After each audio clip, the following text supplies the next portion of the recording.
ബിസിനസ്സുകാരായ സ്വന്തം ക്ലയൻസിനെ തെണ്ടികളെയെന്നും അവരുടെ കസ്റ്റമേഴ്സിനെ തെണ്ടികളെന്നും നാറികളെന്നും ഒക്കെ വിളിക്കുന്ന ബിസിനസ് കോച്ചസ് നമ്മളുടെ നാട്ടിലുണ്ട്. ഒരുപക്ഷെ ലോകവ്യാപകമായിട്ട് തന്നെയുണ്ട്.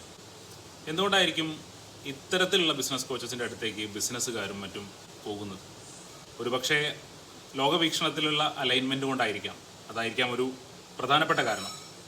ഈ കോച്ചസ് വിശ്വസിക്കുന്നത് ഈ ലോകം അത്ര നല്ല ഇടമല്ല, ലോകത്ത് ഒറ്റ ഒരുത്തനും ശരിയല്ല, നമ്മൾ ആളുകളുടെ പോക്കറ്റിൽ നിന്ന് പിടിച്ചു വലിച്ചു വാങ്ങിയാലേ പൈസയും വിജയവും എല്ലാം നമ്മളുടെ കയ്യിലേക്ക് എത്തൂ, ഒന്ന് ചീഞ്ഞാലേ മറ്റൊന്നിന് വളമാകൂ.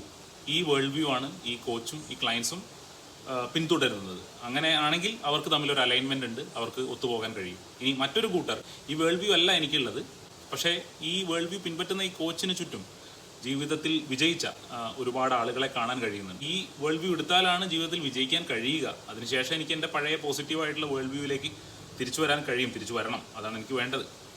ഒരു താൽക്കാലിക ആശ്വാസത്തിന് വേണ്ടി ഈ വേൾഡ് വ്യൂ പിൻപറ്റി ഇത്തരം കോച്ചസിൻ്റെ കൂടെ കൂടുന്ന ആളുകളുണ്ട്.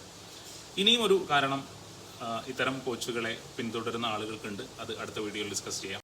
എന്തായാലും ഈ പറഞ്ഞ വേൾഡ് വ്യൂ അല്ല നിങ്ങൾക്കുള്ളതെങ്കിൽ നിങ്ങൾ ബെറ്റർ ആയിട്ടുള്ള കോച്ചിങ്, ബെറ്റർ ആയിട്ടുള്ള ഒരു കോച്ചിനെ അർഹിക്കുന്നുണ്ട്.